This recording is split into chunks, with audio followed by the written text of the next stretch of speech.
Okay thank U. സുഹൃത്തുക്കളെ, ഞാൻ റംസാൻ അത്യാസക്തരോഗി ദൈവസഹായത്താലും മേഖല അത്ഭുതകരമായ കൂട്ടായ്മകളിലോട്ടും നിർദ്ദേശിക്കുന്ന രീതിയിൽ ജീവിക്കാൻ ശ്രമിക്കുന്ന ദിവസം എനിക്ക് മദ്യപിക്കേണ്ടി വന്നിട്ടില്ല. എന്റെ പേര് അശോകൻ. അപ്പൊ എല്ലാവർക്കും നമസ്കാരം. ഇന്ന് നമുക്ക് ആസ്പിൽ സീസറ്റിന്റെ കുറച്ച് ദിവസമായി അതിന്റെ ഇൻട്രൊഡക്ഷൻ പറഞ്ഞിട്ട്, ആസ്പിൽ സീസറ്റ് എന്ന് പറഞ്ഞു കഴിഞ്ഞാൽ ബിൽ ഡബ്ല്യുവിന്റെ പല ലേഖനങ്ങൾ, ഗ്രേപ്പ് പോയിന്റ് വന്ന ലേഖനങ്ങള് അദ്ദേഹം നമ്മുടെ പുസ്തകമായിട്ട് എഴുതിയിട്ടുള്ള ആൽക്കഹോളിക്സ് അനോണിമസ് എന്നുള്ള ബിഗ് ബുക്ക് എന്നുള്ള അതിലുള്ളത് 12 ഉള്ളത്, അതേപോലെ അദ്ദേഹം പലർക്കും എഴുതിയിട്ടുള്ള മറുപടി കത്തുകള്, പിന്നെ അദ്ദേഹം പല സ്ഥലങ്ങളിലും കൊടുത്തുള്ള ഷെയറിങ്ങുകള്, ഇങ്ങനെയുള്ളതൊക്കെ എടുത്തിട്ട് അദ്ദേഹം തന്നെ തിരഞ്ഞെടുത്തിട്ട് ഇതിനെ കോർത്തിണക്കിയിട്ട് ഉള്ള ഒരു പുസ്തകമാണിത്. അദ്ദേഹം മരിക്കുന്നവരെ ആ കാലത്ത് ഇതിന്റെ പേര് എ വേ ഓഫ് ലൈഫ് എന്നായിരുന്നു. അപ്പൊ ഇതില് അദ്ദേഹം തന്നെ പറഞ്ഞിട്ടുള്ള ഇതിന്റെ ഗുണം, ഇതിന്റെ അഡ്വാൻറ്റേജ് എന്താണെങ്കിൽ, ഒന്ന്, ഇതിൽ 3 പൈതൃകങ്ങൾ അടങ്ങിയിട്ടുണ്ട്, അതിനെ കുറിച്ച് മനസ്സിലാവും. പിന്നെ വേ ഓഫ് ലൈഫ് ആണല്ലോ നമ്മളൊക്കെ പ്രാക്ടീസ് ചെയ്യാൻ ശ്രമിക്കണം, ജീവിത രീതിയല്ലേ. അപ്പോൾ നമുക്കിതൊക്കെ കൂടുതൽ ഗുണപ്രദമായി വരും പല സ്ഥലങ്ങളിലും. പിന്നെ ലിറ്ററേച്ചറിനെ കുറിച്ച് ഒരു വ്യാപകമായ ഒരു ഐഡിയ കിട്ടും. അധികം ലിറ്ററേച്ചറുകളുടെ പല സ്ഥലത്തും കോട്ട് ചെയ്തതാണത്. അതുകൊണ്ട് ഇതൊക്കെയാണ് അതിന്റെ അഡ്വാൻറ്റേജ്. അപ്പൊ നമ്മൾ ജീവിത രീതിയിൽ പോകാൻ ആഗ്രഹിക്കുന്നവരാകൊണ്ട് നമ്മൾ ഇത് ഒരു പ്രാവശ്യം കേൾക്കുന്നൊക്കെ എത്രയായാലും നന്നായിരിക്കും. ഇപ്പൊ കയ്യിൽ ബുക്കുള്ളവരാണെന്നുണ്ടെങ്കിൽ അവർക്ക് ആ ബുക്കിൽ ആ പേജ് മറിച്ചു നോക്കാം ഇതിൽ വായിക്കുമ്പോൾ. അങ്ങനെയൊക്കെയാണ് നമ്മൾ ഇത് നമ്മളെന്ന് പറഞ്ഞാൽ ഞാൻ സത്യം പറഞ്ഞാൽ അങ്ങനെയൊക്കെ കുറച്ച് താല്പര്യം എടുത്തുകൊണ്ടാണ് പല സ്ഥലങ്ങളിലൊക്കെ എന്താ പറയുക കൂടുതൽ കാര്യങ്ങൾ മനസ്സിലാക്കാനൊക്കെ സാധിച്ചിട്ടുണ്ട്. ഓക്കെ, നമ്മൾ എൻ്റെ ആദ്യത്തെ ഈ സോബറേറ്റി കാലത്തൊന്നും ഇതുപോലെ ടോപ്പിക് റിലേറ്റഡ് മീറ്റിംഗ്സ് ഒക്കെ വളരെ കുറവാണ്. എനിക്ക് തോന്നുന്നൊരു 3 വർഷമൊക്കെ കഴിഞ്ഞിട്ട് ആ സമയത്താണ് ഞാൻ ഒരു ടോപ്പിക് റിലേറ്റഡ് മീറ്റിംഗ് കണ്ടിട്ടുള്ളത്. 2 വർഷം കഴിഞ്ഞു, പക്ഷെ ആദ്യമായിട്ട് കണ്ടിട്ടില്ല. എന്നാ ടോപ്പിക് എന്ന് പറഞ്ഞാൽ എത്രത്തോളം സീരിയസ് ടോപ്പിക്കുകളൊന്നും ആയിരുന്നില്ല. വളരെ 10-15 പലരും ജീവിതത്തിൽ നിന്നുള്ള കഥകൾ മാത്രം പറഞ്ഞിരുന്നു. പക്ഷെ ലിറ്ററേച്ചറിനെ കുറിച്ച് ഒന്നും അധികം ആരും എന്നല്ല, ഞാൻ കണ്ടവരാരും ഇതിനെ കുറിച്ച് ഒന്നും പറഞ്ഞിരുന്നില്ല അവർ ഷെയറിങ്ങുകളിൽ. എന്തായാലും നമുക്കിപ്പോൾ നോക്കാം. 257 പേജ് നമ്പർ, കീ ടു സോബ്രൈറ്റി, അതായത് നമ്മളുടെ സുബോധത്തിലേക്കുള്ള താക്കോൽ. 2 ഭാഗമാണത്.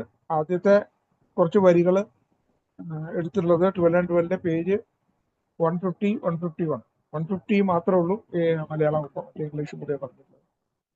രണ്ടാമത്തെ എടുത്തിട്ടുള്ള കംസ പേജിലെ 16 and 17 പേജ് നോക്കാം. നമുക്ക് 12 പിന്നെ മലയാളത്തിലുള്ള കാരണം എൻ്റെതായ ഈ ട്രാൻസ്ലേഷനുള്ള ഉദ്യമത്തിന്റെ ആവശ്യമില്ല. നോക്കാം. 150 പേജ് നമ്പർ 150 ലാസ്റ്റ് പാരഗ്രാഫ്, 5ാം പാരമ്പര്യത്തിന് ലേഖനം. ലാസ്റ്റ് പാരഗ്രാഫില് ആദ്യത്തെ വാചകം കഴിഞ്ഞു. നവാഗതന് മോചനം ലഭ്യമാക്കാനും അയാളുമായി താതാത്മ്യം പ്രാപിക്കാനുമുള്ള ഓരോ അംഗത്തിന്റെയും തനത് സാമർഥ്യം ഒരു തരത്തിലും അയാളുടെ അറിവിനെയോ വാക്ചാതുര്യത്തെയോ അല്ലെങ്കിൽ ഏതെങ്കിലും വ്യക്തിപരമായ പ്രത്യേക വാസനകളെയോ ആശ്രയിച്ചിരിക്കുന്നു. ഞാനിപ്പോ മീറ്റിങ്ങിൽ കയറി വന്നപ്പോ ശ്രീനു ഒരു 12 സ്റ്റെപ്പിന്റെ കാര്യമാണ് പറഞ്ഞുകൊണ്ടിരുന്നത്. അപ്പോൾ ആ 12 സ്റ്റെപ്പ് നമ്മൾ 12 സ്റ്റെപ്പ് ചെയ്യുന്ന സമയത്തുള്ള ചില കാര്യങ്ങളെ കുറിച്ചാവും ഇവിടെ പറഞ്ഞിട്ടുണ്ടാവാം. അവിടെ പറഞ്ഞിട്ടുള്ള എന്താ വെച്ചാൽ നവാഗതന് മോചനം ലഭ്യമാക്കാൻ. അപ്പൊ അതിന് മുമ്പുള്ള വാചകം കൂടി വായിക്കാൻ പാരഗ്രാഫിന്റെ ആദ്യത്തെ വാചകം. ഇതേ തരത്തിലുള്ള കടപ്പാടാൽ ദൃഢമായി ബന്ധിക്കപ്പെട്ട അംഗങ്ങൾ മറ്റുള്ളവരെക്കാളും തങ്ങൾക്ക് പ്രശ്നക്കാരായ മദ്യപാനികളെ സഹായിക്കാൻ കഴിയുമെന്ന് തെളിയിച്ചിരിക്കുന്നു. ഇനിയാണ് നവാഗതന് മോചനം ലഭ്യമാക്കാനും അയാളുമായി താതാത്മ്യം പ്രാപിക്കാനുമുള്ള ഓരോ അംഗത്തിന്റെയും തനത് സാമർഥ്യം ഒരു തരത്തിലും അയാളുടെ അറിവിനെയോ വാക്ചാതുര്യത്തെയോ അല്ലെങ്കിൽ ഏതെങ്കിലും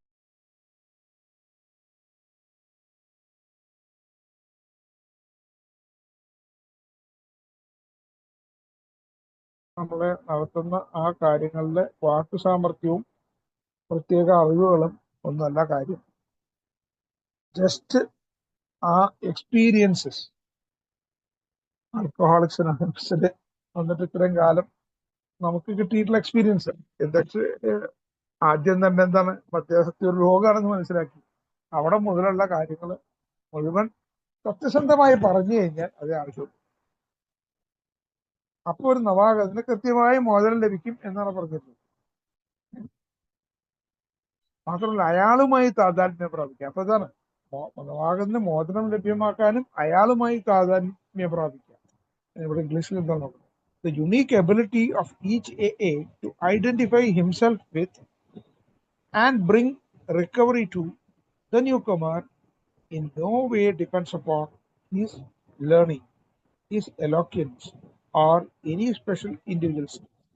The only thing that matters is that he is an alcoholic who has found a key to sobriety. അപ്പോൾ ഇതാണ് കാര്യം. അത് നമുക്കൊക്കെ അറിയുന്ന കാര്യമല്ലേ.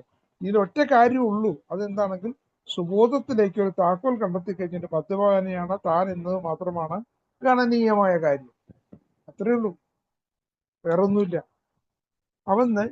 ഞാൻ എൻ്റെ അനുഭവം പറയുമ്പോൾ സത്യസന്ധമായി പറയുമ്പോൾ ഞാൻ സുബോധമനായ ഒരാളായിരിക്കണം. അല്ലാണ്ട് ഞാൻ കുടിച്ചിട്ട് പറഞ്ഞിട്ട് കാര്യമില്ല. ഞാനിതിൽ എൻ്റെ എക്സ്പീരിയൻസ് വളരെ ക്ലിയർ ആയിട്ട് ഞാൻ പറയാം. ഞാൻ ആദ്യമായിട്ട് എയിൽ വന്നപ്പോൾ 99 ഞാൻ വന്നു കഴിഞ്ഞ് ഞാൻ എൻ്റെ ചികിത്സാലയത്തിൽ വെച്ചിട്ടാണ് എ കണ്ടുമുട്ടുന്നത്. അത് കഴിഞ്ഞ് കുറേ മീറ്റിങ്സ് ഞാൻ പങ്കെടുത്തിരുന്നു എയുടെ. അങ്ങനെ എയിൽ മീറ്റിങ്ങുകളൊക്കെ പങ്കെടുത്തിട്ട് നടക്കുന്ന സമയത്ത് എനിക്ക് മീറ്റിങ്ങുകളിൽ നിന്ന് എനിക്ക് നല്ല വിശ്വാസമുണ്ടായി. ഇതാണ് കൃത്യമായ സ്ഥലം, ഞാൻ എത്തിച്ചേർന്നുള്ള സ്ഥലം കൃത്യമാണ്. പക്ഷെ അതിൽ പറഞ്ഞ രണ്ടാമത്തെ കാര്യം കൃത്യമാണ് സ്ഥലം എന്ന് പറഞ്ഞു. കൃത്യമായ സമയത്താണെന്നുള്ളതിന് എനിക്ക് കുറച്ച് ഡൗട്ടുകൾ അപ്പം ഉണ്ടായിരുന്നു. എനിക്കായിട്ടില്ല എന്ന് ഞാൻ വിചാരിച്ചിരുന്നു. എന്നിട്ട് ഞാൻ എന്ത് ചെയ്തു എന്നുണ്ടെങ്കിൽ ഞാൻ ആ സമയത്ത് നാട്ടിൽ ലീവിന് വന്ന സമയത്ത് ഞങ്ങളുടെ നാട്ടിൻ്റെ സ്ഥിരമായിട്ടൊരു കമ്പനിയിൽ കുടിക്കുന്ന കമ്പനി, ഞാൻ അവരുടെ അടുത്ത് പോയി അവരുടെ അടുത്ത് ആദ്യം പ്രസംഗിച്ചു ഇതിന്റെ കാര്യം. അപ്പൊ ഓഫ്കോഴ്സ് അപ്പൊ ഞാൻ കുടിക്കാതെ തന്നെ ഇരിക്കുന്നത്. അപ്പൊ അവർക്ക് എന്തോ ഒരു കാര്യം എൻ്റെ അടുത്ത് തോന്നി, ഇതിലെന്തോ കാര്യമുണ്ടെന്നുള്ളത്. പക്ഷെ അവർ കുടിച്ചോണ്ടിരിക്കാവുകൊണ്ട് എന്നെ കാര്യമായിട്ട് മൈൻഡ് ഒന്നും ചെയ്തില്ല. ഞാനാണെങ്കിൽ ആകെ 3 ദിവസം ലീവിനാണ് വന്നത്. അപ്പൊ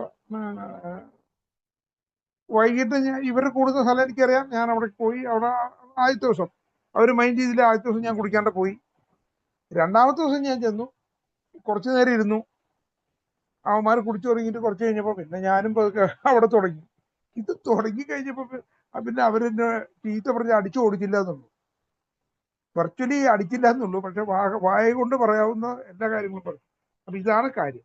അതായത് സുബോധത്തിലേക്ക് ഒരു താക്കോൽ കണ്ടെത്തി കഴിഞ്ഞൊരു മദ്യപാനിയാണ് താൻ എന്ന് മാത്രമാണ് ഗണനീയമായ കാര്യം. ഒരു 12ാം പടി ചെയ്യുമ്പോഴത്തെ കാര്യമാണ് പറഞ്ഞത്. ഇവിടെ ഞാൻ 12ാം പടിക്ക് ശ്രമിച്ചത് മാത്രമേ ഉള്ളൂ. അതിലെ ആ സമയത്ത് മദ്യാസക്തനായിട്ടുള്ള ആരും ഉണ്ടായിരുന്നതായിട്ട് എനിക്ക് അറിയില്ല. പക്ഷെ പിന്നീട് അതിൽ ഒരാൾ ആത്മഹത്യ ചെയ്യേണ്ടി വന്നു. മദ്യാസക്തനായിട്ടാണോ വേറെ പ്രശ്നങ്ങളാണോ അതൊന്നും എനിക്കറിയില്ല. പക്ഷെ എന്തായാലും അങ്ങനെ സംഭവം ഉണ്ടായി. എന്തായാലും ബാക്കി പലരും ജീവിച്ചിരിക്കുന്ന റിക്കവറിയിലാണ്. പല ആൾക്കാരും ഇങ്ങനെയൊക്കെ നിൽക്കുന്നുണ്ട്. അത് അനന്തർ ചില എന്താ പറയുക കഥകളാണ്. പക്ഷെ ഇവിടെ എന്താണെന്നുണ്ടെങ്കിൽ ഞാൻ റിക്കവറി ആവാത്ത ഒരാളാണെങ്കിൽ ഞാൻ പോയിട്ട് എന്തൊക്കെ അവിടെ വലിയ കാര്യങ്ങൾ പറഞ്ഞിട്ടും കാര്യമില്ല. ഉറപ്പാണ്. അവിടെ വേണ്ടത് എന്താണെന്നുണ്ടെങ്കിൽ എൻ്റെ റിക്കവറിയുടെ കാര്യമാണ് ഞാൻ ഉറപ്പിക്കേണ്ടത്. എന്നിട്ട് മാത്രം കാര്യമില്ല. ഇതാണ് അതിലത്തെ ആദ്യത്തെ ഭാഗം. രണ്ടാം ഭാഗം നോക്കാം. എന്താണ് എ കംസ് ഓഫ് ഏജിൽ എന്നുള്ളതാണ്. അത് 69-70 എ കംസ് ഓഫ് ഏജ് എന്ന് പറഞ്ഞു കഴിഞ്ഞാൽ നമ്മളുടെ ചരിത്ര പുസ്തകം പോലെയുള്ളതാണ്. എക്ക് പ്രായപൂർത്തിയായി എന്ന് പറഞ്ഞ് ഡിക്ലെയർ ചെയ്ത കൺവെൻഷനാണ് 1955 സാൻ ലൂയി കൺവെൻഷൻ. അവിടെ വെച്ചിട്ടാണ് 3 ലെഗസികളും നമ്മളുടെ 3 പൈതൃകങ്ങളും പ്രഖ്യാപിക്കപ്പെട്ടത്. അതായത് മോചനം, ഐക്യം, സേവനം, റിക്കവറി, യൂണിറ്റി ആൻഡ് സർവീസ്. അപ്പൊ അതില് 3 കാര്യത്തിനെ കുറിച്ചും ബിൽഡബ്ല്യുവിന്റെ അതിഗംഭീരമായ ഷെയറിങ്ങുകൾ ഉണ്ടായിരുന്നു. അതില്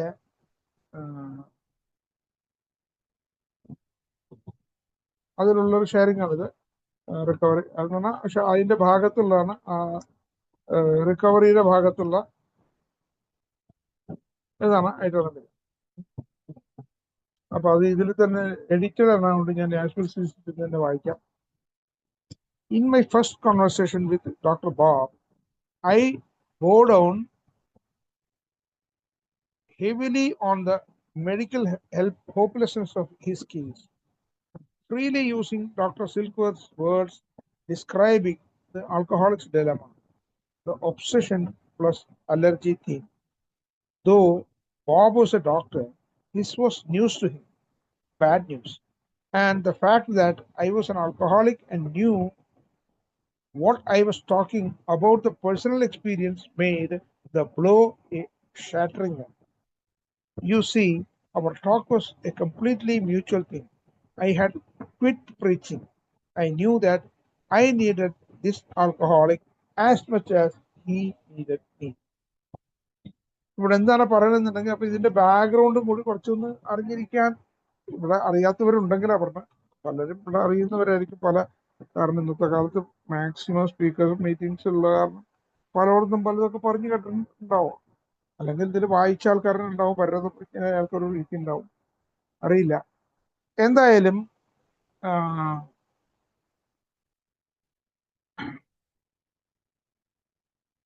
ഈ ഡോക്ടർ ബോബിനെ കാണുന്ന സമയത്ത് ബിൽഡബ്ല്യു അതിന് മുമ്പായിട്ടുള്ള ഒരു ചെറിയ കാര്യമുണ്ട്.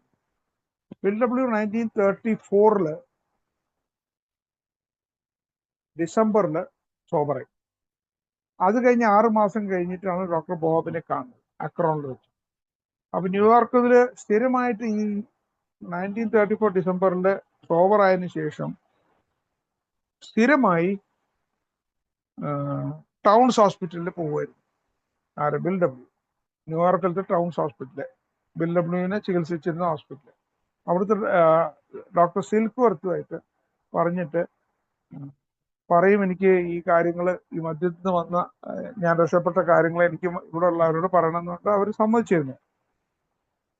അങ്ങനെ ബിൽഡബ്ല്യു അത് ഷെയർ ചെയ്തുകൊണ്ടേയിരുന്നു. പക്ഷെ അവിടെയൊക്കെ ഷെയർ ചെയ്ത് എന്താണെന്നുണ്ടെങ്കിൽ മദ്യാസക്തിയെ കുറിച്ച് മാത്രമല്ല, ബിൽഡബ്ല്യുവിന്റെ കഥകൾ പറഞ്ഞിട്ട് പിന്നെ ബിൽഡബ്ല്യുവിന് ഒരു വെളിപാടുണ്ടായി, ഒരു സ്പിരിച്വൽ എക്സ്പീരിയൻസ് ഉണ്ടായി. അതിൽ കൂടെയാണ് ബിൽഡബ്ല്യുവിന് ബാക്കിയുള്ള കാര്യങ്ങളൊക്കെ ഈ സുബോധത്തിലേക്ക് വരാനൊക്കെ സാധിച്ചത്. ഈ കാര്യമാണ് തെളിയിച്ചു പറഞ്ഞത്. അപ്പൊ ബിൽഡബ്ല്യുവിന്റെ കുടിച്ചതും ദുരിതപൂർണമായ കഥകൾ കേട്ടിരിക്കുന്ന മദ്യാസക്തരായിട്ടുള്ള ആൾക്കാര് പിന്നീട് സ്പിരിച്വൽ എക്സ്പീരിയൻസ് കേൾക്കുമ്പോൾ അവരുടെ എല്ലാ താല്പര്യവും പോകുമായിരുന്നു. അപ്പൊ അതൊരു ക്ലാസ് പോലെ ആയിട്ടാണ് തോന്നിയിരുന്ന പലർക്കും. അവരാരും ഇൻട്രസ്റ്റ് എടുത്തില്ല. അങ്ങനെ 6 മാസത്തോളം ഇയാൾ സ്ഥിരമായിട്ട് പോയിട്ട് ഇദ്ദേഹം സംസാരിച്ചിട്ടും ഒരാൾ പോലും അവിടുന്ന് സോബറായില്ല. പലരും ചികിത്സ കഴിഞ്ഞ് പോയി, പിന്നെ അവരെന്തുണ്ടായി എന്നുള്ളതൊന്നും അറിയൂല. അങ്ങനെ വീണ്ടും കോണ്ടാക്ട് ചെയ്യാൻ അങ്ങനെയൊന്നും ഉണ്ടായില്ല. അങ്ങനെ വന്നപ്പോഴാണ് അക്രോൺ സിറ്റിയിലേക്ക് ബിൽഡബ്ല്യുവിന് പോകേണ്ട ആവശ്യം വന്നത്. ഞാനതൊന്നും ഇവിടെ പറയുന്നില്ല എന്താണ് ആവശ്യം. അങ്ങനെ ആവശ്യം വന്ന് പോണതിന്റെ ഫ്യൂ ഡേയ്സ് ആകും ഡോക്ടർ സിൽക്ക്വർത്തിനെ കാണുകയാണ്. എന്നിട്ട് പറയുന്നുണ്ട് ഇങ്ങനെ, ഈ പോകുന്ന കാര്യം പറഞ്ഞതോടുകൂടി അതിന് മുമ്പായിട്ട് വേറൊരു കാര്യം പറയും സിൽക്ക്വർത്തിനോട്. ഞാനിവിടെ 6 മാസത്തോളം ഇവിടെ പലരോടും സംസാരിച്ചിട്ട് ഒരാൾ പോലും ഇതിൽ താല്പര്യം പ്രകടിപ്പിക്കുന്നു കാണുന്നുണ്ട്. അപ്പോ ആരും സോബർ ആവുന്നില്ല. അപ്പൊ സിൽക്ക്വർത്ത് തിരിച്ചു ചോദിച്ചു, അതിനെന്താ നീ സോബറല്ലേ ഇത്രയും കാലം ഒന്നുമില്ല. അത് ബിൽഡബ്ല്യുവിന് പുതിയ അറിവ് കൊടുക്കുകയാണെങ്കിൽ തിരിച്ചറിവ്, അറിവല്ല തിരിച്ചറിവ്. അത് കഴിഞ്ഞിട്ട് അവിടെ വെച്ചിട്ട് സിൽക്ക്വർത്ത് പറയും, നീ നിന്റെ ഈ സ്പിരിച്വൽ എക്സ്പീരിയൻസിന്റെ കഥകൾ വിടും. നീ രംഗതമായ സത്യം പറ, ഇതിന്റെ രോഗാവസ്ഥ പറ. മറ്റത് പിന്നീട് പറഞ്ഞാൽ മതി. അപ്പൊ ഈ രോഗാവസ്ഥ ഇതാണ്. ഇത് കുടിച്ചു കഴിഞ്ഞാലുള്ള അലർജി, പിന്നെ കുടിക്കാനുള്ള ഈ ഒരു മാനസികമായ ഒരു ഒബ്സഷൻ എന്ന് പറഞ്ഞാൽ ഇതിനോടുള്ള ഒരു ഭ്രാന്ത് പോലെ, അല്ലെങ്കിൽ ഒരു വിധേയത്വം എന്ന് പറഞ്ഞാൽ പോരാ, ഒരു ഒരു ബാധ കൂടി പോലെ, ഒരു പീഡ, മാനസിക പീഡ. മദ്യം കുടിച്ചേ പറ്റൂ. അതെ. അപ്പൊ അതിനെ ഈ രണ്ട് കാര്യങ്ങളും പറയും. എന്നാൽ കൂടുതൽ മെച്ചപ്പെട്ട രീതിയിൽ ഈ സന്ദേശം കൊടുക്കാൻ പറ്റും. അങ്ങനെ ഡോക്ടർ ഫിൽവർത്തിന്റെ ആ ഒരു ഉപദേശം കേട്ടിട്ടാണ് പിന്നെ വരുന്നത്. അങ്ങനെ അക്രോണിൽ വന്നതിന് ശേഷം പിന്നെ ഡോക്ടർ ബോബിനെയാണ് ആദ്യമായിട്ട് കാണുന്ന വ്യത്യാസത്ത്. അങ്ങനെ ബിൽഡബ്ല്യു ഡോക്ടർ ബോബായിട്ട് സംസാരിക്കുമ്പോൾ ഈ കാര്യമാണ് പറയുന്നത്. മെന്റൽ ഒബ്സഷനെ കുറിച്ചും അതേപോലെ ഫിസിക്കൽ അലർജി, അതായത് കുടിച്ചു കഴിഞ്ഞാൽ പിന്നെയും വേണം എന്നുള്ള തോന്നല, ക്രേവിങ്, അത് ഫിസിക്കൽ അലർജി. മെന്റൽ ഒബ്സഷൻ, മാനസികമായിട്ട് നെക്സ്റ്റ് ഡ്രിങ്കിനെ കുറിച്ചുള്ള നമ്മളുടെ മനസ്സിൽ എപ്പോഴും ചിന്തകളെ കുറിച്ച്. അത് പറഞ്ഞതും അതുപോലെ ബിൽഡബ്ല്യുവിന്റെ വല്ലാത്ത ഷാറ്ററിങ് ആയിട്ടുള്ള പാസ്റ്റിനെ കുറിച്ചുള്ള കഥകളും അനുഭവങ്ങളും ഒക്കെ കേട്ടതിൽ കൂടെയാണ് ഡോക്ടർ ബോബിന് ഇതിൽ കൂടെ രക്ഷപ്പെടാൻ കൺവിൻസിങ് ആയിട്ടുള്ള ഒരു ഇത് കിട്ടിയത്. കാരണം ഡോക്ടർ ബോബ് അതിനു മുമ്പ് പല ശ്രമങ്ങളും നടത്തിയിരുന്നു. സ്പിരിച്വൽ ആയിട്ടുള്ള അല്ലെങ്കിൽ റിലീജിയസ് ആയിട്ടുള്ള ശ്രമങ്ങൾ നടത്തിയിരുന്നു. ബിൽഡബ്ല്യു ചേർന്ന ഓക്സ്ഫോർഡ് ഗ്രൂപ്പിൽ അതിനു മുമ്പ് ഡോക്ടർ ബോബ് ചേർന്ന് പോയിരുന്നു. എന്നിട്ടൊക്കെ ഡോക്ടർ ബോബ് രക്ഷപ്പെട്ടില്ലായിരുന്നു. ഡോക്ടർ ബോബ് കുടിച്ചുകൊണ്ടേയിരിക്കുകയായിരുന്നു. അതിനെക്കുറിച്ച് എങ്ങാനും പല സ്പിരിച്വൽ എക്സ്പീരിയൻസിനെ കുറിച്ച് എങ്ങാനും ആയിരുന്നു ബിൽഡബ്ല്യു പറഞ്ഞിരുന്നെങ്കിൽ ഒരിക്കലും ചിലപ്പോൾ ഡോക്ടർ ബോബ് ഇയാളെ ഗൗനിക്ക പോലും ഇല്ലായിരുന്നു. പക്ഷേ പറഞ്ഞത് ഈ രോഗാവസ്ഥയെ കുറിച്ചതാവുകൊണ്ട് അദ്ദേഹം ഒരു ഡോക്ടറാണെങ്കിൽ കൂടി ഈ ഒരു വിഷയം അദ്ദേഹത്തിന് ഒരു പുതിയ അറിവായിരുന്നു. അങ്ങനെയാണ് അദ്ദേഹം റിക്കവറി. ഓഫ്കോഴ്സ് ഉടനെ റിക്കവറിയിലേക്ക് വന്നില്ല. പിന്നെ ഒരു ബിഞ്ചും കൂടി ഉണ്ടായി, ഒരു റിലാപ്സ് കൂടി ഉണ്ടായി. അതിനുശേഷമാണ് വന്ന്, അതൊക്കെ വേറെ ചരിത്രം. പക്ഷെ അവിടെയാണ് പറയുന്നത് എങ്ങനെയാണ് നമ്മൾ ഈ മെസ്സേജ് കൊടുക്കുന്നത് അതിനെ കുറിച്ചിട്ടുള്ള ഒരു നല്ല ഒരു എക്സ്പീരിയൻസ് ആണ് ഇവിടെ ബിൽഡബ്ല്യു രണ്ട് കാര്യങ്ങളിലായിട്ട് ഷെയർ ചെയ്തിട്ടുള്ളത്. കീ ടു സൊബ്രൈറ്റി എന്നാണ് ഇതിന്റെ ഹെഡിങ്. കീ ടു സൊബ്രൈറ്റിയിൽ പറഞ്ഞിട്ടുള്ള ഈ രണ്ട് കാര്യമാണ് അല്ലേ. അപ്പൊ അതിലേക്ക് പോവാം. അത് കഴിഞ്ഞിട്ട് ബിൽഡബ്ല്യു എന്താ പറഞ്ഞാൽ, you see our talk was a completely mutual thing. I had quit preaching. I knew that I needed this alcoholic as much as he needed me. അത് വേറൊരു കാര്യം. ബിൽഡബ്ല്യുവിനും മനസ്സിലായിരുന്നു, ഞാനിപ്പോ പ്രഭാഷണങ്ങളൊക്കെ നിർത്തി, അത് കഴിഞ്ഞിട്ട് ഈ ആൽക്കഹോളിക്കിന് എന്നെ എത്രത്തോളം ആവശ്യമുണ്ട് അതുപോലെ എനിക്ക് അദ്ദേഹത്തിന് ആവശ്യമുണ്ട് ബോധ്യപ്പെട്ടു, മനസ്സിലായി. ഇതാണ് നല്ല കൃത്യമായിട്ടുള്ള കാര്യമാണത്. ഈ പേജ് സൂചിപ്പിക്കുന്ന എന്താണെന്ന് നമുക്ക് നോക്കാം. ഒന്ന്, ഐഡന്റിഫിക്കേഷൻ. അതായത് നമ്മളെ ഷെയറിങ്ങിൽ കൂടെ നമ്മൾ ഒരു ആൽക്കഹോളിക് ആണെന്ന് ഐഡന്റിഫൈ ചെയ്യുന്നു. നവാഗതനും ഇതേ പ്രശ്നം ഉണ്ടെന്നുള്ള അയാൾ ഐഡന്റിഫൈ ചെയ്യുന്നു ഈ ഷെയറിങ് കേൾക്കുമ്പോൾ. പിന്നെ ആൽക്കഹോളിസം ആസ് എൻ ഇൽനെസ്, ഇതൊരു അസുഖമാണെന്നുള്ള കാര്യം. അപ്രോച്ചസ് ഇൻ 12 സ്റ്റെപ്പിംഗ്, നമ്മൾ 12-ാം പടി ചെയ്യുമ്പോഴുള്ള അപ്രോച്ചുകൾ എങ്ങനെയായിരിക്കും, നമ്മൾ അതിനെ സമീപിക്കേണ്ട സമീപനങ്ങൾ എന്തൊക്കെയാണ്. പിന്നെ 12 സ്റ്റെപ്പിംഗ് ഫോർ അവർ ഓൺ സൊബ്രൈറ്റി, നമ്മളുടെ സ്വന്തം സൊബ്രൈറ്റിക്ക് കൂടി സഹായകമാണ് ഈ 12-ാം പടി പ്രവർത്തനം. ഈ കാര്യങ്ങളൊക്കെയാണ് ഇതിൽ സൂചിപ്പിക്കുന്നത്. അപ്പൊ ഇതേക്കുറിച്ച് ഇനി ആർക്കെങ്കിലും എന്തെങ്കിലും കൂടുതൽ പറയാൻ വെൽക്കം.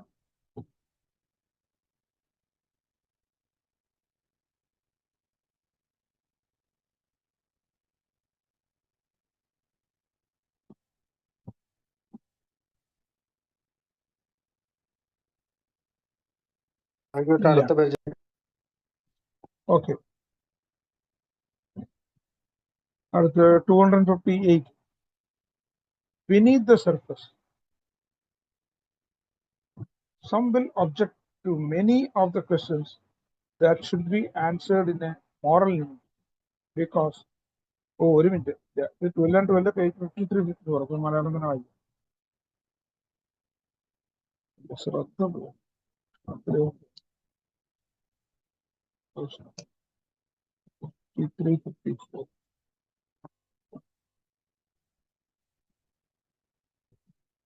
ഓക്കെ, 4-ാം പടിയുടെ ലേഖനം. എന്തായിരുന്നു ഹെഡിങ്? Beneath the surface. പുറതലത്തിന് താഴെ അല്ലേ? മലയാളമല്ലേ വരും. നോക്കാം. 53-ാമത്തെ പേജാണ്, ലാസ്റ്റ് പാരഗ്രാഫ്. ഇവിടെ ഉന്നയിക്കപ്പെട്ട പല ചോദ്യം 4-ാം പടിയെ കുറിച്ചുള്ള ലേഖനത്തിലാണ്. ഇവിടെ ഉന്നയിക്കപ്പെട്ട പല ചോദ്യങ്ങളോടും ചിലർ പ്രതിഷേധിച്ചേക്കാം. എന്തുകൊണ്ടെന്നാൽ അവരുടെ തന്നെ പെരുമാറ്റത്തിന്റെ കുറവുകൾ അത്രത്തോളം തെളിഞ്ഞതല്ലെന്ന് അവർ ചിന്തിക്കുന്നു. പ്രതിഷേധാർഹമായ ചോദ്യങ്ങൾ സ്പർശിക്കുന്ന തകരാറുകളെ തന്നെ വെളിപ്പെടുത്താൻ ശ്രദ്ധാപൂർവമായ ഒരു അന്വേഷണം അനുപേക്ഷണീയമാണെന്ന് ഇവരോട് നിർദ്ദേശിക്കാം. പുറമേയുള്ള നമ്മുടെ നിലവാരം തീരെ മോശമല്ലെന്ന് തോന്നിയാലും സ്വയം നീതീകരണത്തിന്റെ കനത്ത അടരുകൾക്കിടയിൽ ഇത്തരം ഓരോ പോരായ്മകളെയും നമ്മൾ കുഴിച്ചു മൂടിയിരിക്കുന്നു എന്ന് കണ്ടെത്തുന്നത് ലജ്ജാകരമാണ്. കുറവുകൾ എന്തുതന്നെയായാലും ആത്യന്തികമായി അവയുടെ ഒളിപ്പോരിൽ നാം മദ്യപാനത്തിലേക്കും വീഴുന്നു. അപ്പൊ എന്താണ്?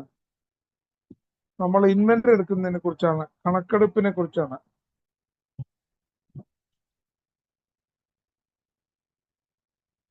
ഇവിടെ ഉന്നയിക്കപ്പെട്ട കുറെ ചോദ്യങ്ങൾ എന്നൊക്കെ പറഞ്ഞു കഴിഞ്ഞാൽ ഇതിനൊക്കെ മുമ്പിലുള്ള കുറെ കാര്യങ്ങൾ, ഈ ലേഖനത്തിലുള്ള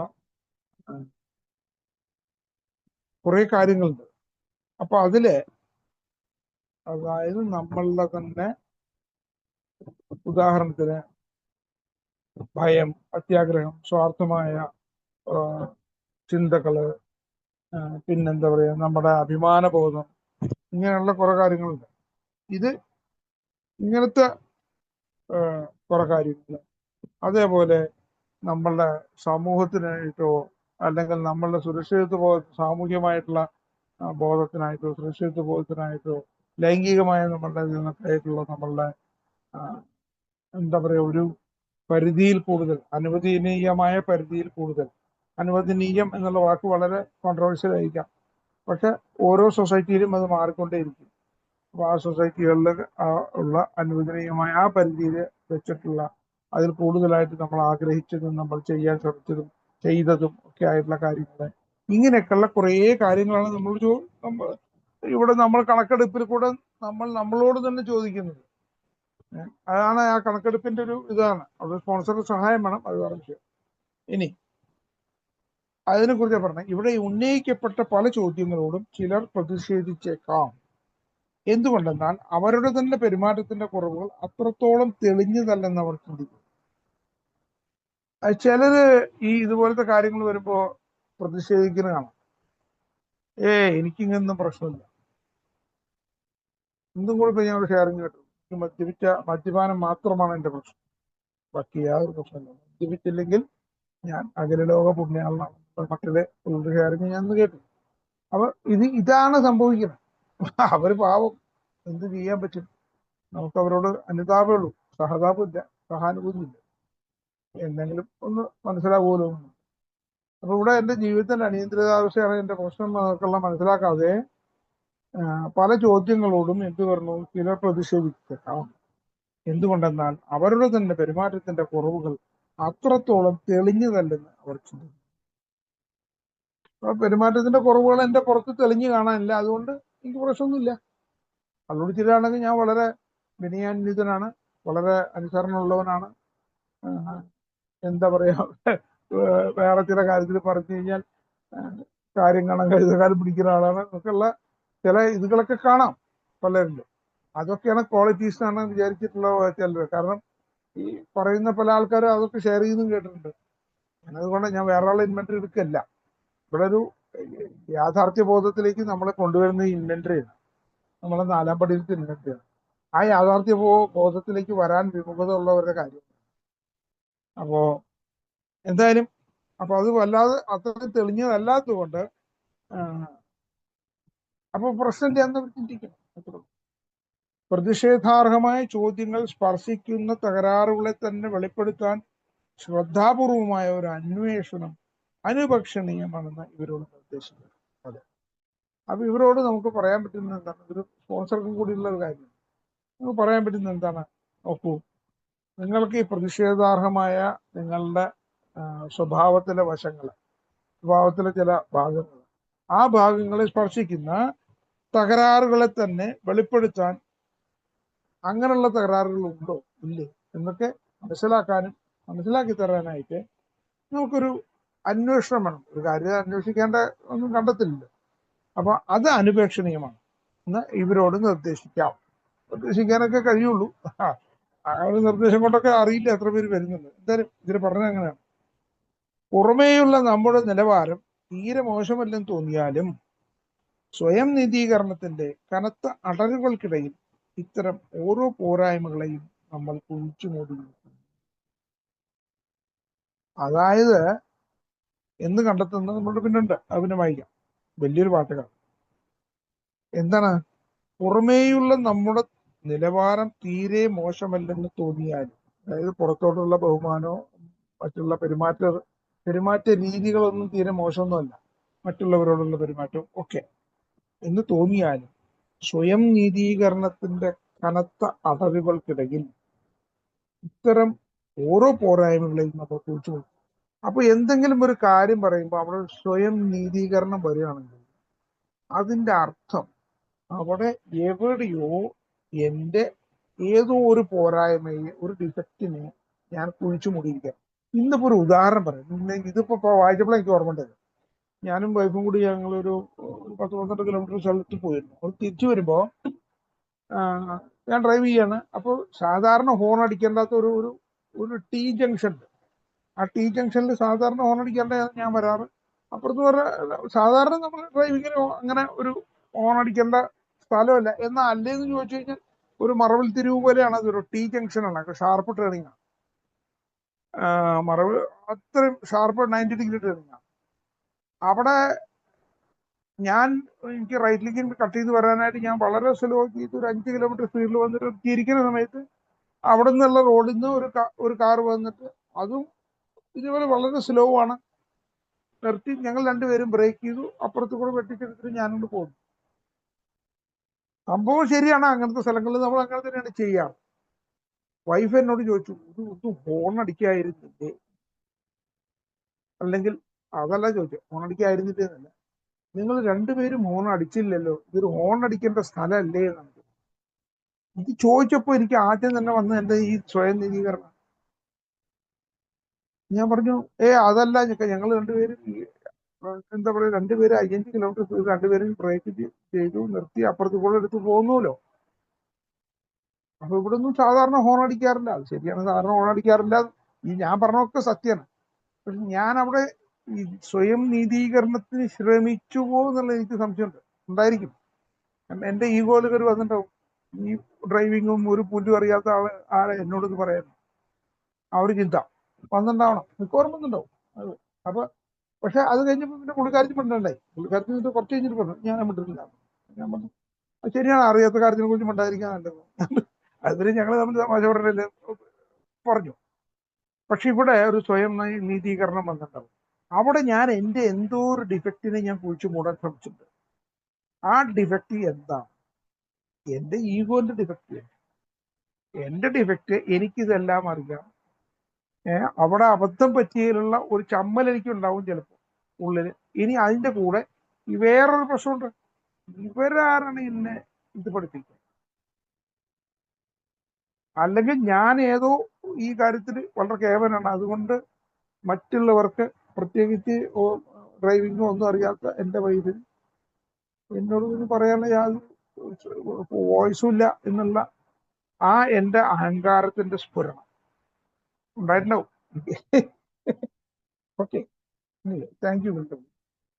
ഇപ്പൊ ഇത് കാണിച്ചു. ഇനി അപ്പൊ ഇവിടെയൊക്കെ നമ്മൾ കുഴിച്ചു മൂടിയിരിക്കുന്നു എന്ന് കണ്ടെത്തുന്നത് ലജ്ജാകരമാണ്. അത് തന്നെയാ. ഇത് ലജ്ജാകരം തന്നെയാണ് ശരി, അല്ലേ? ഉറവുകൾ എന്തു തന്നെയായാലും ആത്യന്തികമായി അവയുടെ ഒളിപ്പോരിൽ നാം മദ്യപാനത്തിലേക്ക് തിരിഞ്ഞു. ഒരു കാലത്ത് സംഭവിച്ചിട്ടുള്ള ഇതൊക്കെ തന്നെ.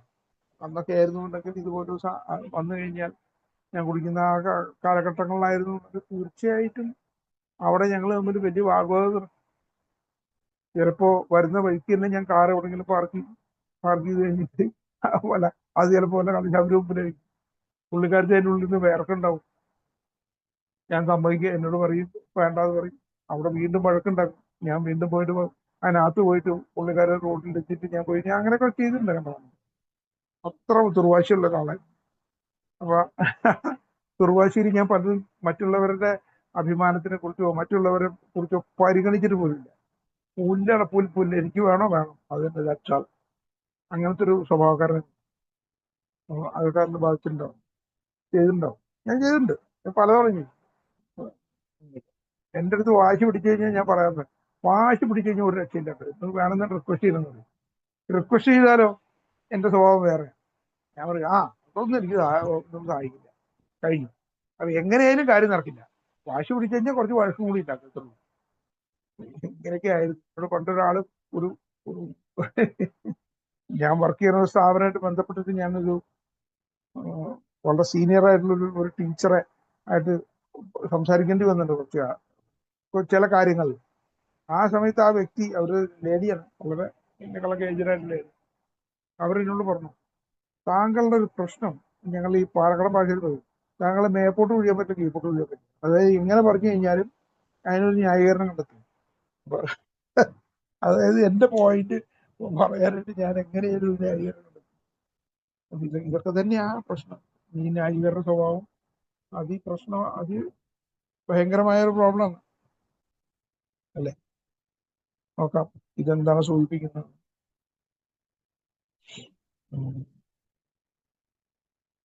അതെ, ബിനീത് ദ സർഫസ്, അല്ലേ? അതെ, നമ്മളുടെ പ്രതലത്തിന്റെ അടിയിൽ, അതായത് പുറമെയുള്ള സൂപ്പർഫിഷ്യലല്ല, നമ്മളുടെ പെരുമാറ്റങ്ങൾ പലപ്പോൾ സൂപ്പർഫിഷ്യലാവും. അതിന്റെ അടിയിലുള്ള കാര്യം യാഥാർത്ഥ്യം വേറെ ഇരിക്കുന്നു. നോക്കാം. ഒന്നെന്താണ് ക്യാരക്ടർ ഡിഫക്ട്സ് ആണ്, രണ്ട് കംപ്ലൈസൻസി ആണ്. അത് ക്യാരക്ടർ ഡിഫക്ട്സ് നമ്മളുടെ സ്വഭാവം സൂചിപ്പിച്ചു. പിന്നെ കംപ്ലൈസൻസി, ഇതാണ് ഇതിലേക്ക് വരുന്നത്. അഹങ്കാരം പറഞ്ഞ കംപ്ലൈസൻസി, ഞാൻ കംപ്ലീറ്റ് ആണ്, എനിക്കെല്ലാം അറിയാം, പൂർണ്ണത എന്ന് പറയും. പിന്നെ ഓണസ്റ്റി, സത്യസന്ധത, അതിനെ കുറിച്ച് ഇവിടെ പറയുന്നു. കാരണം ഈ കാര്യങ്ങൾ സത്യസന്ധമായിട്ട് വേണം നോക്കാനായി. എയ്ഡ്സ് ടു ഇൻവെന്ററി, നമ്മളുടെ കണക്കെടുപ്പിനുള്ള സഹായം, റേഷണലൈസേഷൻ, ന്യായീകരിക്കാനുള്ള ആ പ്രോബ്ലം. അപ്പൊ എന്റെ ഇന്നിപ്പോ ഞാൻ രണ്ടെണ്ണം കണ്ടുപിടിച്ചു. ഇന്നത്തെ എന്റെ 10ാം പടിയിൽ ഇന്നിപ്പോ അത് വന്നു. ഒന്നെന്താണ്? ഒന്ന് എന്റെ അഹങ്കാരം, രണ്ട് റേഷണലൈസേഷൻ, മൂന്ന് ഈ അഹങ്കാരത്തിന്റെ ഫലമായിട്ട് പ്രകടിപ്പിക്കപ്പെട്ട മറ്റുള്ളവരെ പരിഗണിക്കായും അല്ലെങ്കിൽ പറഞ്ഞ കാര്യത്തിന്റെ മെറിറ്റ് നോക്കാണ്ട് ആര് പറഞ്ഞു എന്നത് ഇവിടെ അത് വലിയൊരു തെറ്റാണ്. എന്ത് പറഞ്ഞു എന്ന് നോക്കാണ്ട് ആര് പറഞ്ഞു എന്ന് നോക്കാം. ഇത് വേറെ ചിലപ്പോൾ വേറൊരാളാണ് എന്നോട് ഇതേ വിഷയം പറഞ്ഞിട്ടുണ്ടെങ്കിൽ ഭാര്യയ്ക്ക് വേറൊരാളാണ് എൻ്റെ സൈഡിലിരിക്കണമെന്ന് വെക്കും. ഒരു ഫ്രണ്ട് ആവും, ആരെങ്കിലും ആവും, ഒരു തേർഡ് പേഴ്സൺ. അവരാണെങ്കിൽ ഞാൻ ചിലപ്പോൾ അവരോട് ഓക്കെ ശരിയെന്ന് സമ്മതിച്ചിട്ടുണ്ടോ, ശരിയാണ്, എനിക്കൊരു ഹോൺ അടിക്കായിരുന്നു എന്ന് ഞാൻ സമ്മതിച്ചിട്ടുണ്ടോ. പക്ഷെ എൻ്റെ വൈഫ് ആവുകൊണ്ട് അവിടെ സമ്മതിക്കാനുള്ള മനസ്സിൽ വന്നില്ല. അപ്പൊ ഇതാണ് ഇതാണ് പറയുന്നത് നമ്മുടെ ഈഗോ എന്ന് പറയുന്നത്. എവിടെയൊക്കെ എങ്ങനെയൊക്കെ ഒളിഞ്ഞും പൊളിഞ്ഞും തെളിഞ്ഞ് എങ്ങനെയാണ് ഇത് പെരുമാറുക എന്നുള്ളത് ഏത് മിനിറ്റിൽ വേണം. പക്ഷെ ഞാൻ അതുകൊണ്ടെന്ന് ഇപ്പൊ ബിൽഡപ്പിന് താങ്ക്സ് പറഞ്ഞത്. കാരണം എന്താണെങ്കിൽ ഇതിപ്പോ ഇന്ന് എനിക്ക് രാത്രി മനസ്സിലായി. ഇത് വായിച്ചപ്പോ കുറെ കൂടി ക്ലിയർ ആയി. അല്ലെങ്കിൽ ഇപ്പൊ രാത്രി ഉറങ്ങണയ്ക്ക് മുമ്പ് ഒരു ചെറിയ ഇൻവെന്ററി സ്വഭാവമുണ്ട്, അടുത്ത് വരെയായിരിക്കും ചിലപ്പോ. പക്ഷെ ഇതിപ്പോ കൃത്യമായി ഓർമ്മ വന്നു. ഓക്കെ, ഇനി അടുത്ത പേജ് കൂടി പോവാം. Page number 259. Servant not master. രണ്ട് ഭാഗമായിട്ടാണ്. ആദ്യത്തെ കുറച്ച് വരികള് 12 and 12 പേജ് 122. രണ്ടാമത്തെ എ കംസ് പേജ് 31 നോക്കാം. ആദ്യത്തെ 12 and 12 മലയാളം പേജ് 122. സെർവന്റ് 122 എന്ന് പറഞ്ഞാൽ 12-ാം പടിയിലെ അവസാനം.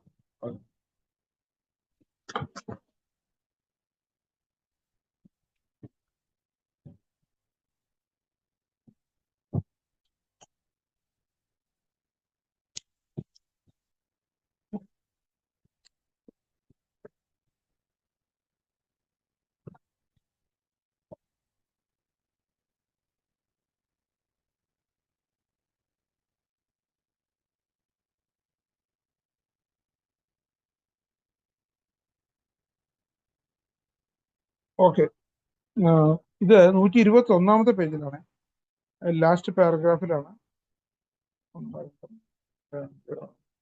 7 വരികൾ കഴിഞ്ഞു. ഓക്കെ, ഞങ്ങളുടെ ഭൗതികാവസ്ഥ എന്താണെന്നുള്ളത് അധികം പ്രശ്നമുള്ള കാര്യമല്ല, പക്ഷേ ഞങ്ങളുടെ ആത്മീയ അവസ്ഥ എന്താണെന്നുള്ളത് പ്രസക്തമാണ്. പണം ക്രമേണ നമ്മുടെ പരിചാരകനായി യജമാനനായല്ല മാറി.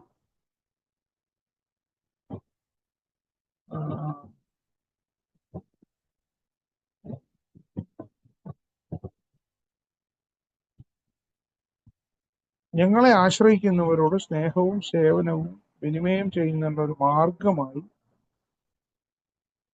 ഓക്കെ, എന്താണ് ഞങ്ങളുടെ ഇത് 12-ാം പടി.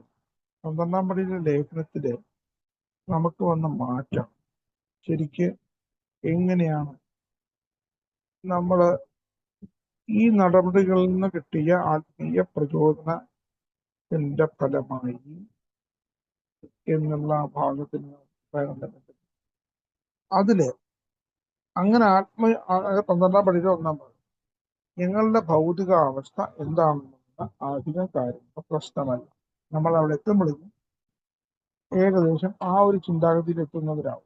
ഭൗതികാവസ്ഥ വലിയ പ്രശ്നമൊന്നുമില്ല, നമുക്കറിയാം, ഒക്കെ ശരിയായി എല്ലാം. എന്റെ ആവശ്യങ്ങൾ നടത്തി തരുന്നുള്ള കാര്യത്തിൽ എനിക്ക് നല്ല ഉറപ്പുണ്ട്. ഞാൻ അദ്ദേഹത്തിനോട് സമീപവർത്തിയായിരിക്കുകയും അദ്ദേഹത്തിന്റെ ജോലികൾ ഞാൻ നിർവഹിക്കുകയും ചെയ്യാനുണ്ടെങ്കിൽ എന്റെ കാര്യങ്ങൾ അദ്ദേഹം നടത്തി. കാരണം 3-ാം പടിയിൽ പറഞ്ഞല്ലോ, ഇത് വളരെ ഞാൻ കോൺഫിഡൻസിലാണ് ആ കാര്യത്തില്. അതുപോലെയാണ് ഓരോ എയും എന്നാണ് ഞാൻ വിശ്വസിക്കുന്നത്. ഒരു അളവുകൾക്ക് വ്യത്യാസം ഉണ്ടാവുന്നുള്ളൂ, എത്രത്തോളം ഉണ്ട്. എന്നെക്കാൾ വളരെയധികം മുമ്പിലോട്ട് പോയ എത്രയോ ആൾക്കാരുണ്ടാവും, എൻ്റെ അത്ര ആവാത്തവരുണ്ടാവും, പലരും ഉണ്ടാവും. അതൊക്കെ നമ്മളുടെ ജീവിതത്തിൽ വരുന്ന വ്യത്യാസങ്ങളുടെ കാര്യത്തിൽ അതൊന്നും പ്രശ്നമില്ല. പക്ഷെ ഒരളവ് വരെ നമ്മളുടെ ആവശ്യങ്ങളിൽ ദൈവം നടത്തിത്തരുന്നതായിട്ടുള്ള അനുഭവങ്ങൾ നമുക്കുണ്ടാവും. അപ്പൊ അതുകൊണ്ട് ഈ കാര്യത്തിൽ ഉറപ്പാണ്, ഞങ്ങളുടെ ഭൗതികാവസ്ഥ എന്താണെന്നുള്ളത് അധികം പ്രശ്നമുള്ള കാര്യമല്ല, പക്ഷെ ഞങ്ങളുടെ ആത്മീയാവസ്ഥ എന്താണെന്നുള്ളത് പ്രസക്തമാണ്. അത് വളരെ പ്രസക്തമാണ്. അല്ലെങ്കിൽ തീർന്നു, ആത്മീയാവസ്ഥ പോയി കഴിഞ്ഞാൽ എല്ലാം തീരും. പിന്നെ അനാവശ്യമായ കാര്യങ്ങളിലേക്ക് പോവും, അതൊക്കെ വലിയ വലിയ പ്രോബ്ലത്തിലേക്ക് എത്തും.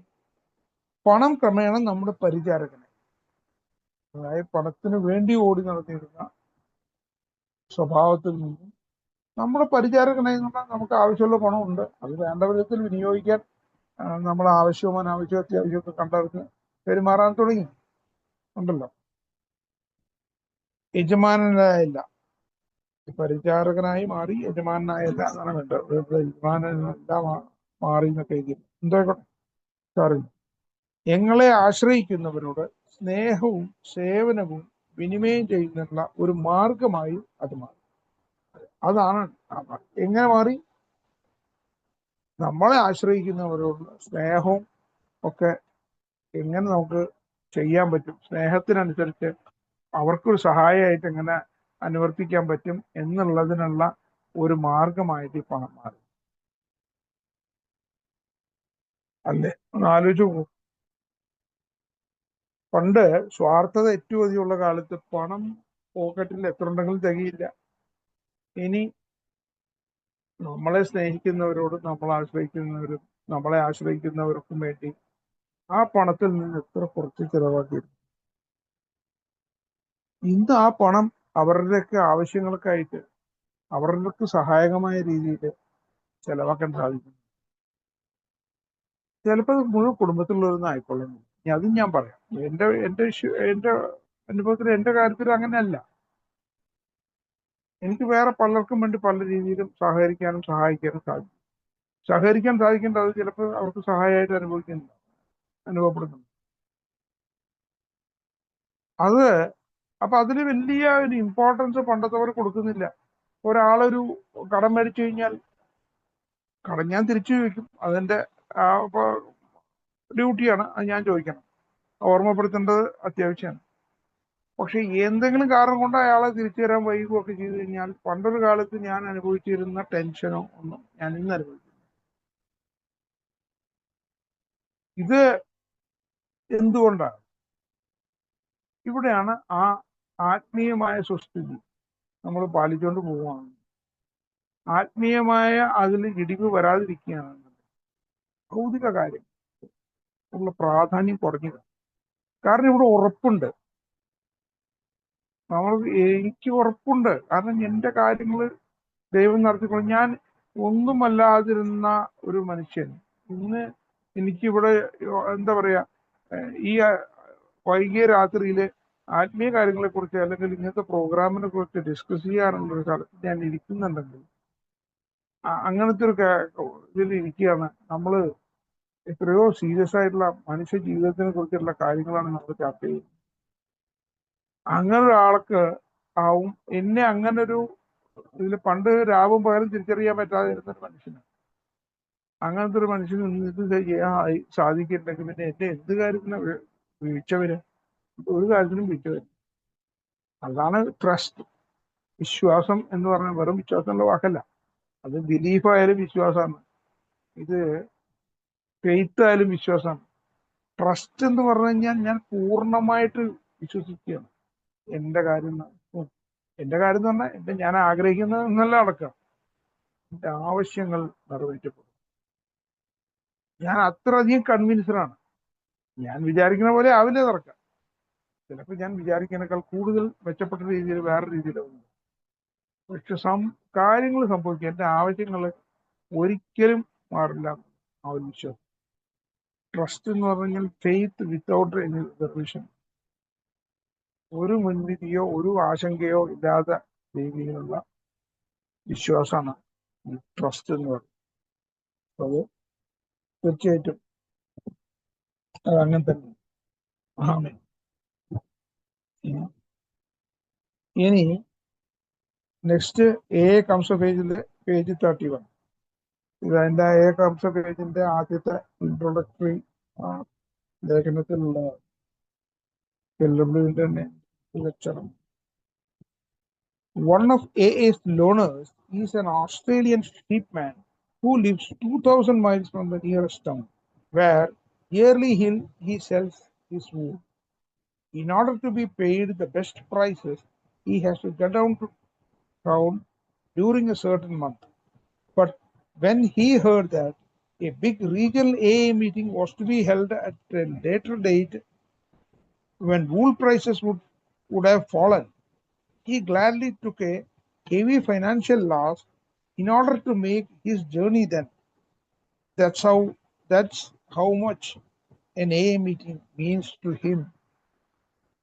നോക്കൂ, അവനവന്റെ ആ മാർഗത്തിന് വേണ്ടിയിട്ടുള്ള ഒരു എക്സാമ്പിള് പറഞ്ഞു.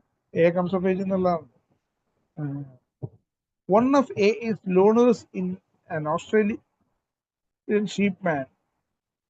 One of AA's loaners is an Australian sheepman, shepherd എന്ന് തന്നെ പറയാം. sheepman who lives 2,000 miles from the nearest town. അതെ, 2,000 മൈൽ അകലെ, ഏറ്റവും അടുത്തു നിന്നുള്ള ടൗണിൽ നിന്നും 2,000 മൈൽ അകലെ ഒറ്റപ്പെട്ട എവിടെയോ ജീവിക്കുന്ന ഒരു ഗ്രാമത്തിലേക്ക് ജീവിക്കുന്ന ഒരു ഓസ്ട്രേലിയത്തെ ഒരു ആടുവളത്തിലുകാരനാണ്. ഒരു എയുടെ ലോണർ മെമ്പറായിരുന്നു. അപ്പൊ അയാൾക്ക് ഈ നിയറസ്റ്റ് ടൗണിൽ വരണം. ആ വർഷത്തിലൊരിക്കൽ അയാളുടെ ഈ കമ്പിളി രോമങ്ങൾ വിൽക്കണമെന്നുണ്ട്. where yearly he sells his wool. ആ ടൗണിൽ നിന്ന് 2000 മൈൽ ദൂരെയാണ് അയാൾ. അപ്പോൾ വർഷത്തിലൊരിക്കൽ വരുവാണ്. ഇനി in order to be paid the best prices, he has to get down to town during a certain month. അത് ആ കൃത്യമായ ചില മാസങ്ങളിൽ വന്നാൽ മാത്രമേ, ഏതൊരു മാസത്തിൽ വന്നാൽ മാത്രമേ നല്ല വില കിട്ടുള്ളൂ ഊളിന്. But when he heard that a big regional AA meeting was to be held at a later date when wool prices would have fallen, he gladly took a heavy financial loss in order to make his journey then. അതായത് അയാൾ അറിഞ്ഞു ഒരു എയുടെ വലിയൊരു convention നടക്കാൻ പോവുകയാണ്. പക്ഷെ അത് എപ്പോഴാണെന്നുണ്ടെങ്കിൽ ഇയാളുടെ ഊളിന്റെ പ്രൈസ് വളരെ ലോ ആയിരിക്കുന്ന സമയത്തായിരിക്കും. എന്നാൽ കൂടി അയാൾ ആ നഷ്ടം സഹിച്ചിട്ടും അയാൾ അപ്പോഴേ പോകുന്നുള്ളൂ എന്നുള്ള കാര്യം തീരുമാനിച്ചു. കാരണം അയാൾ 2000 മൈലൊക്കെ ദൂരെയാണ്. 2000 മൈൽ എന്ന് പറഞ്ഞു കഴിഞ്ഞാൽ എത്രയും 3200 കിലോമീറ്റേഴ്സ് ഇല്ലേ? അപ്പോൾ 3200 കിലോമീറ്റർ ഇത്രയും ദൂരം പോയി എപ്പോഴും പോയി വരാൻ പറ്റില്ല. അതുകൊണ്ട് അയാളെ പോക്ക് നീട്ടി. അയാൾക്ക് അറിയാം അയാൾക്ക് ഫൈനാൻഷ്യൽ ലോസ് ഉണ്ടാവും, ഊളിന്റെ വില കുറവായിരുന്നു. പക്ഷെ അയാൾക്കൊരു കൺവെൻഷനിൽ പങ്കെടുക്കാൻ പറ്റും. അതിന്റെ ആ ഡേറ്റ്, അതിന്റെ കാലം അറിഞ്ഞപ്പോൾ അയാൾ അതിനുവേണ്ടി നഷ്ടം സഹിച്ചിട്ടും, സാമ്പത്തികമായ നഷ്ടം സഹിച്ചിട്ട് പോലും അയാൾ ആ ഡേറ്റ് അങ്ങോട്ട് മാറ്റിയില്ല. എന്നിട്ട് പറഞ്ഞെന്താണ്, that's how much an AA meeting means to him.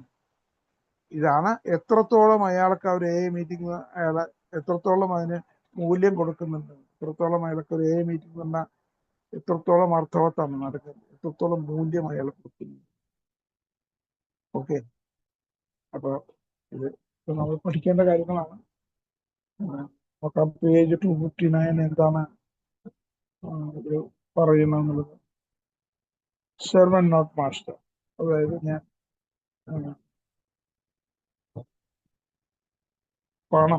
പണം എന്റെ സെർവൻ്റാണ്, മാസ്റ്റർ പണ്ടത്തെ പോലെ മാസ്റ്ററല്ല.